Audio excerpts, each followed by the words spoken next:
Hello and a warm welcome to another edition of To The Point. For the last 1 year, has NDA been able to establish the connect between the government and the people as far as its promotional programs are concerned? Was it just self-promotion or was there something concrete delivered to the people? I welcome MOS for Information and Broadcasting Ministry, Rajyavardhan Rathore. Welcome. Thank you so much. Mr. Rathore, let me begin by asking you, how has the journey been for you? You've been a minister for all this while. How has the journey been for you in the last 1 year?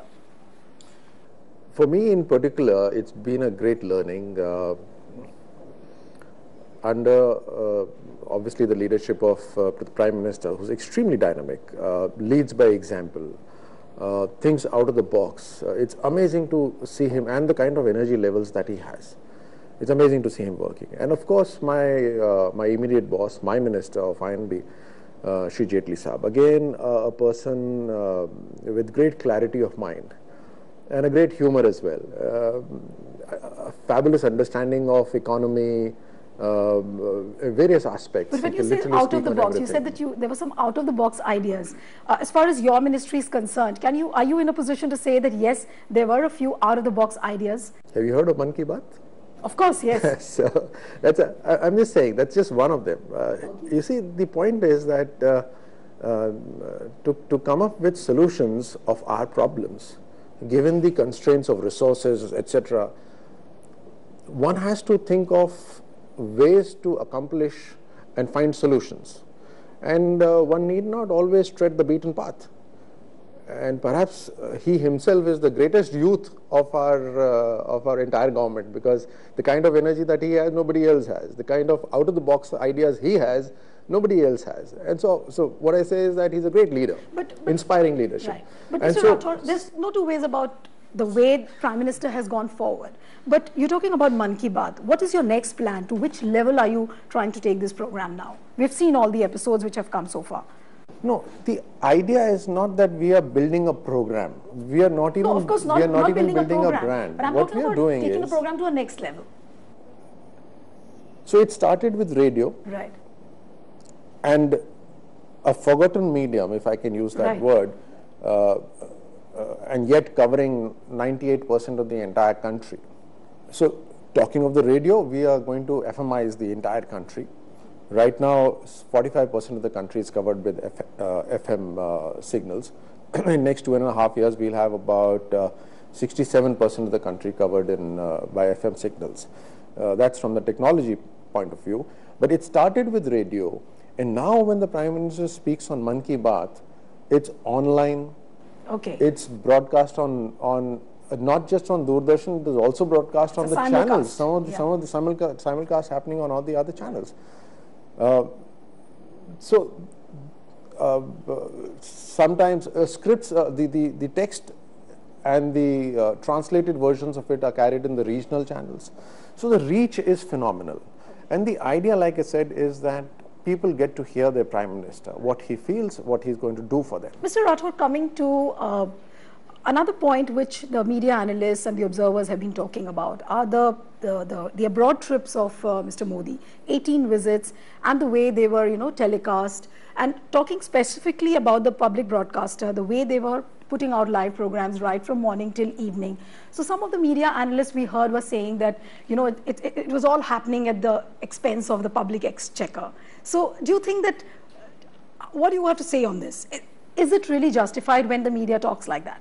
आपको एक कमाल की बात नहीं लगती कि जब आपके प्रधानमंत्री जाते हैं विदेश और कोई पहचानता ही नहीं है तो दिक्कत होती है, और जब आपके प्रधानमंत्री जाते हैं और पूरी दुनिया उनके बारे में बात करती है तो भी दिक्कत होती है?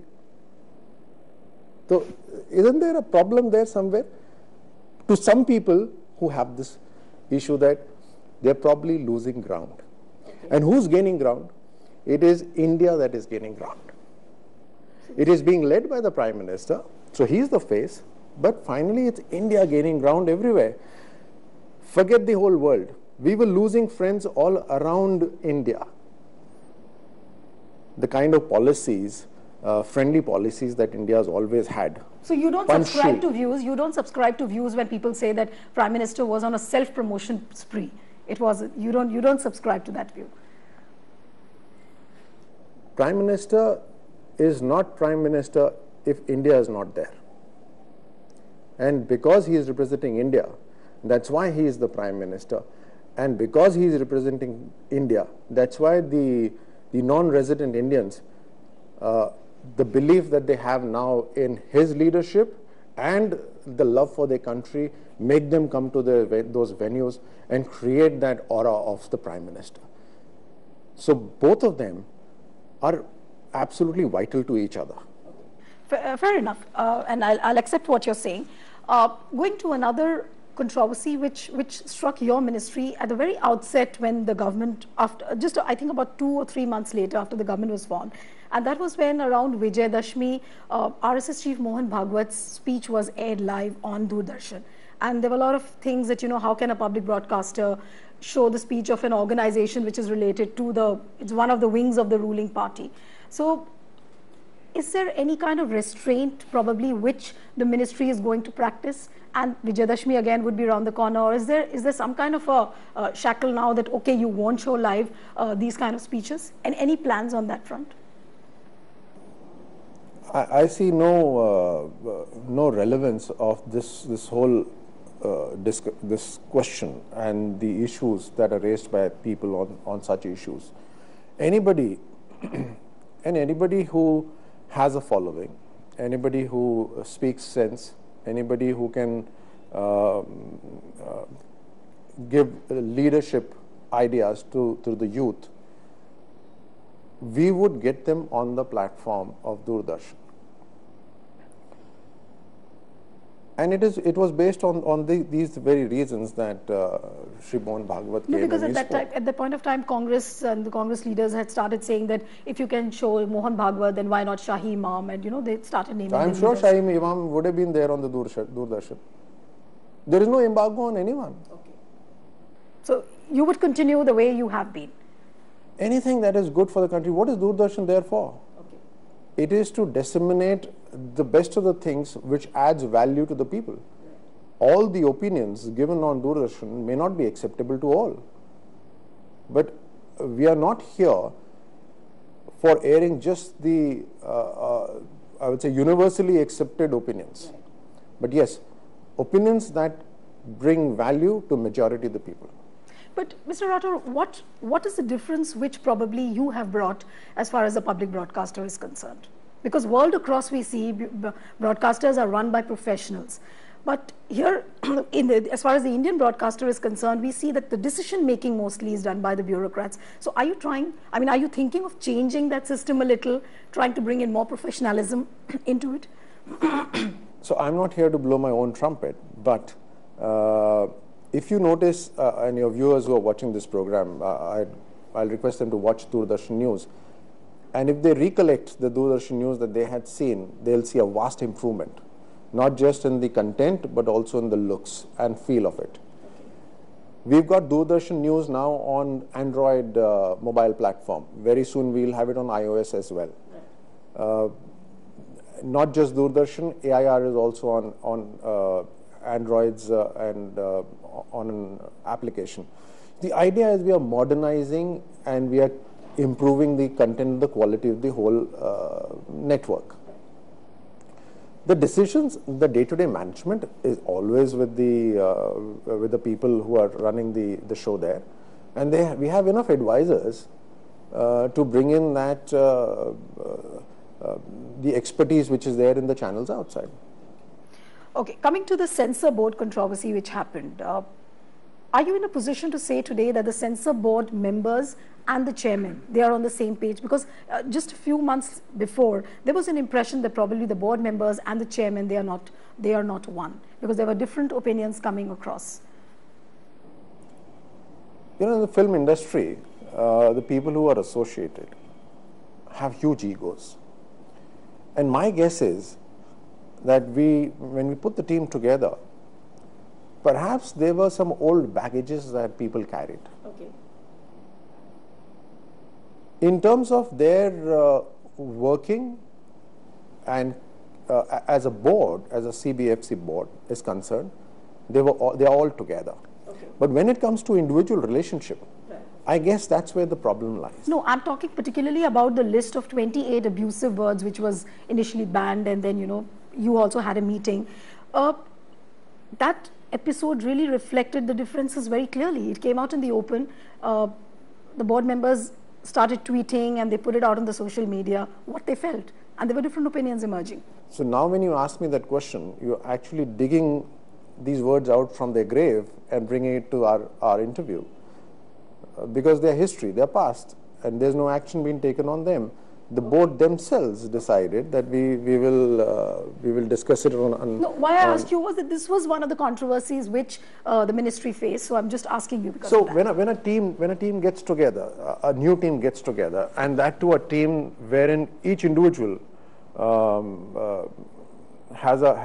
is not just an expert but has a certain standing in an industry where there are high egos. So there are chances that, on an individual basis, there would be flashpoint. But the decision making of the board is by the board. Mr. Rathore, coming to you about the Central Board of Film Certification.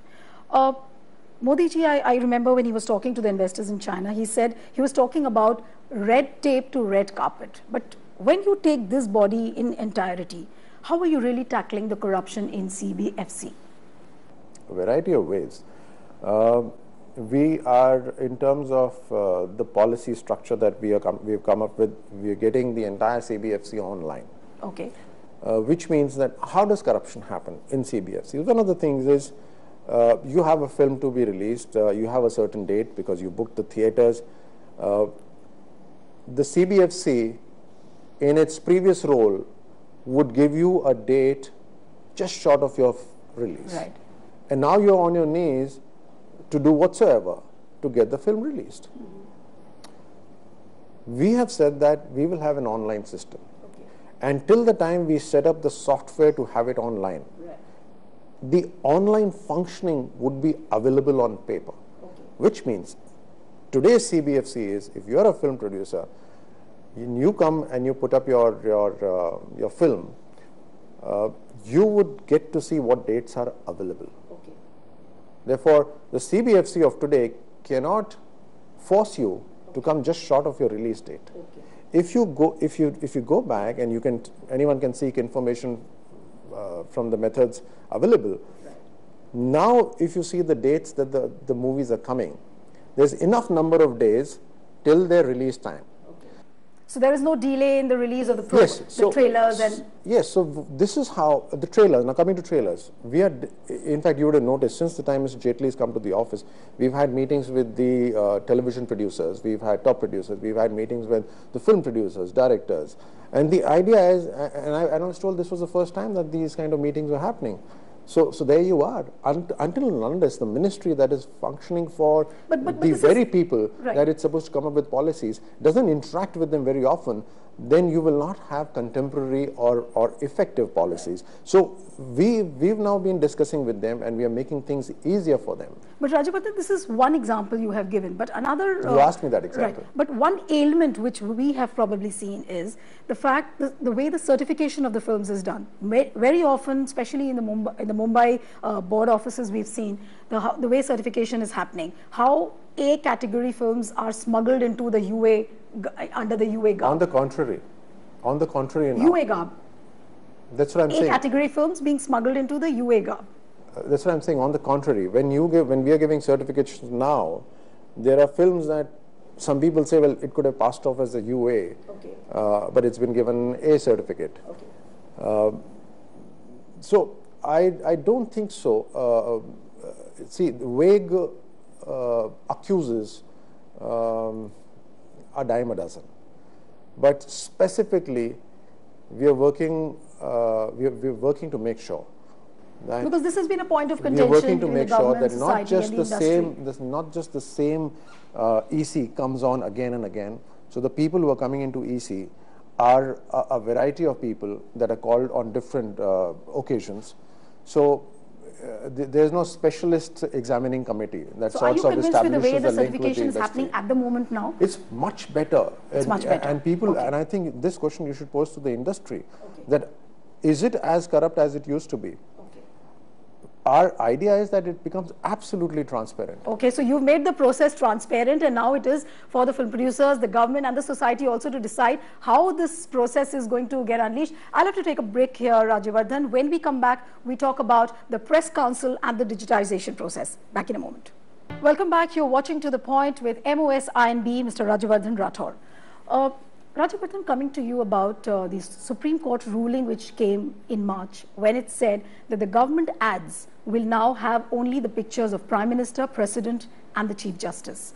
What I want to understand from you is that has there been a decline in the number of ads which had been coming to DAVP because of this? No, one of the because things, this was a very new kind of a process which to answer you very specifically, the ruling has just come about a week or 2 weeks ago. So it's not really valid to ask whether there's been a decline, because it's just been about 2 weeks. Okay. And there would not be. The reason being, the ads are not put out for the faces. The ads are put out for the policies. Why are the ads put out? Because it is government's job. Okay, let me rephrase that.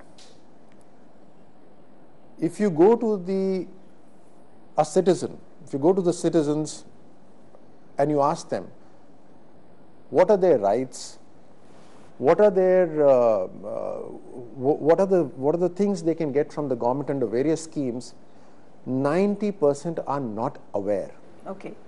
And when you talk about the 70% of the population of India which is living in the rural areas, that 90% perhaps goes to 95 or 98%. Now there lies the problem. But even if the policies are not the best of the policies, right, the fact is that if people don't know about them, they will not be able to use it. But in the garb of that, there's been a lot of self-promotion of the leaders, whether it's the state leaders or it's the ministers. A lot of it has been happening, which is why Supreme Court pointed this out. So do you think that would come down now? Supreme Court has given a judgment. We are not talking about that. We are not arguing on the judgment. I am making a point that because ministers' pictures cannot be put on an advertisement does not mean the advertisement would reduce. Okay. Because the prime reason of the advertisement is for the policies to reach to the people. Okay. And it's imperative, and that's where I was making a point, it's imperative people do not know about the policies. Okay. And policies have to reach them. One of the ways is a print advertisement. The other way is television advertisements. Now we've embarked on a new dimension, which is digital advertisements. Okay. It's as it is bringing down our cost. So basically there's no decline in the number as what you're saying. ये भी सुन लीजिए आप. Okay. Digital advertisements में, as it is, we don't put faces of the ministers as often because of the different format. Okay. Of the advertisement. Okay. Point taken. So this is a fallacy. Yeah. Point taken, Rajyavardhan. Now coming to the press council's scenario. Mr. Kajju, when he was there at the helm of affairs, he gave a number of suggestions like print and TV should be brought under one umbrella, and that should be called as a media council instead of a press council. And this press council was almost known as a toothless tiger.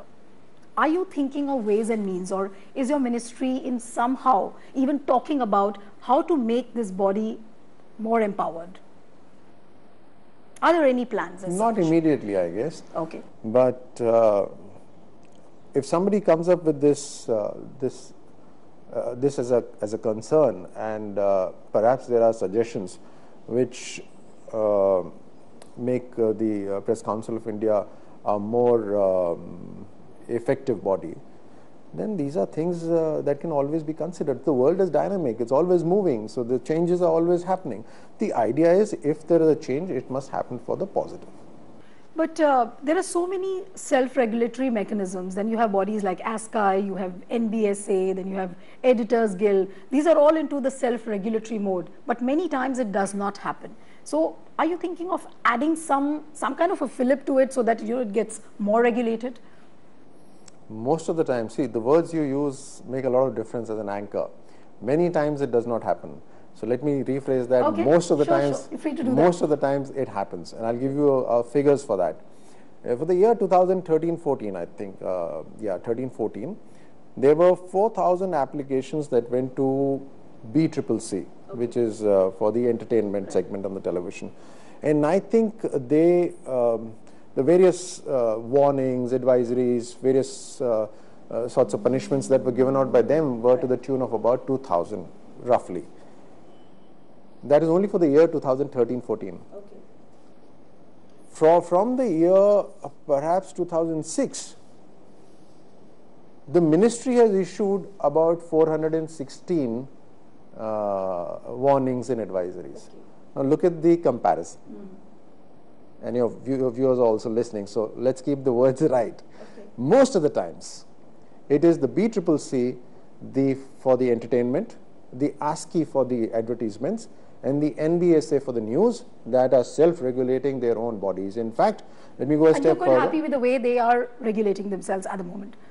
Of course, we are satisfied, but there's more progress to be made. Perhaps they need to get more proactive. But don't you think, when it comes to regulation of content, as far as the content on radio is concerned, I'm specifically talking about the instance of radio jockeys who are talking, you know, in an ambiguous language. A lot of their pronouncements are laced with, you know, double meanings. Even Samajwadi Party leader Jaya Bachchan had pointed this out. So are you thinking also seriously of regulating this kind of a content? Is there a body which is watching on this? No, we are not doing that. So do you think that there's a need to do it? But we have All India Radio FM stations, and there's no doubt that the language which is used in the news or even by radio jockeys of All India Radio and also on Doordarshan are words that we can all imbibe in our conversations and our vocabulary. Now, there are people who would like to listen to a more colorful language, and so there is a place for them as well. I don't think so. We as a government, we need to become a regulatory authority, and we need to have one set of language or one code of conduct for the whole country. But when MPs express concern over this, then... They should. Why should they not? Okay. Everybody is meant to express views. You are expressing your views here. Right. Because all of it happens in the garb of freedom of expression. Yeah, so the Constitution has given us this... And it also hurts sentiments of a certain section of society. That every individual needs to take care of. Okay. Freedom of expression has certainly been enshrined in our Constitution. And we have this 19(2), which says that freedom of expression is valid with a reasonable restriction, which is based on the following things, which involves decency of women, which involves semblance of normalcy in the society, security of the nation, the various things. Right. So what you feel is, I mean, this is a matter which is quite subjective, and again, it has to be self-regulatory. Absolutely. Okay. Coming to the complete digitization program, as your government said that it's about to complete by 2016, and you're in the last phase of it. Phase 3 and phase 4 are being planned, and this has completely changed the landscape of broadcasting. But basic issues, you know, like grievance redressal mechanism, which addresses the concerns of the cable subscribers, that is still not very much sorted out. What are you doing really about that? You know, it's just not cable operators. The issue is the broadcasters have their own set of problems with people who are carrying the signals and the cable operators. The DTH people with DTH services have their issues with the broadcasters and the MSOs. The MSOs, the LCOs have their own set of problems with each other. I feel there's a need for all this entire sector, people concerned with this sector, to get together. Okay. And so you feel that coordination has not happened, I mean, previously. And are you able to do that now? No, frankly, it's not our job right now. Okay. We are not in a regulatory authority here. Okay. They have approached us. TRAI is also a body which actually needs to come up with, if at all, any guidelines. Okay. Right now, these are all market-driven forces. Okay. But what I'm saying is that perhaps a better coordination between all three of them, and an understanding of each other's expenses and earnings, and a balance therein, will actually make things smoother for themselves. If not, or perhaps as an additional feature, TRAI can come up with its own recommendations. I remember in one of the press conferences, Mr. Jaitley, I think about a month and a half or something, he had spoken about the quality of the domestically manufactured set-top boxes. Is that also an issue probably which really concerns you at the moment, because it involves so many viewers? The quantum of set-top boxes that are required, it would be far better if we have set-top boxes that are made in India. I do believe that there are companies that are manufacturing set-top boxes in India. There are some who feel that the ones being made in India would not be of a quality high enough, and hence maintenance cost would go up.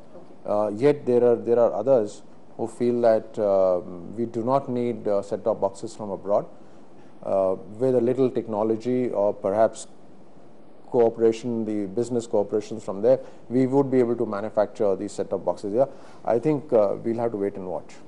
Do you think that in the last 1 year there has been a moment where the party or the government really had to rethink that probably that moment was uncalled for? If you rejig your memory, maybe in the last 1 year, do you feel so? That probably that moment was a big letdown for the government or for the party? I think, in a democracy so large as ours, in a government that is bringing about a massive change from the speed of functioning of the government, what has been and what is now, in the way the governance itself is being looked at, with so much happening, and there are a lot of people for whom the ground is shifting, who've been very comfortable previously and who do not like the shift right now, and hence are the ones who are opposing this entire change. So with so many vested interests, there are accusations which may not be fair. There are things that are hyped up beyond a point of a normal, a normal thing. So there are all such sorts of things, and I can give you examples on each one of them, but I think people are very smart, they'll understand. Yeah. So with all these things happening, the government has done a fabulous job, and the Prime Minister has been, I think, very gracious in stepping up to all occasions where perhaps things have gone wrong, where he was not even required, that he's come onto the platform, be it the Parliament or a public rally outside, and addressed the nation and made sure that the person who's commented or any of the issues has been disassociated with the So with if you have to do a self-assessment of your ministry and your government on a scale of 10, how much would you give? As an outsider, I'm very impressed with the leadership. On a scale of 10, how many marks? So if I'm an insider, I would never like to rate myself. That would be self-pompousness. But as an insider, others need to rate us. But if I was as an outsider, I can very fairly say I would have been extremely impressed with the leadership and the way this leadership has brought about new energy in our country. Okay, thank you so much. Pleasure talking to you, Rajyavardhan. Thank you so much. So that's it on this episode of To The Point. See you next time with another personality. Goodbye and thanks for watching.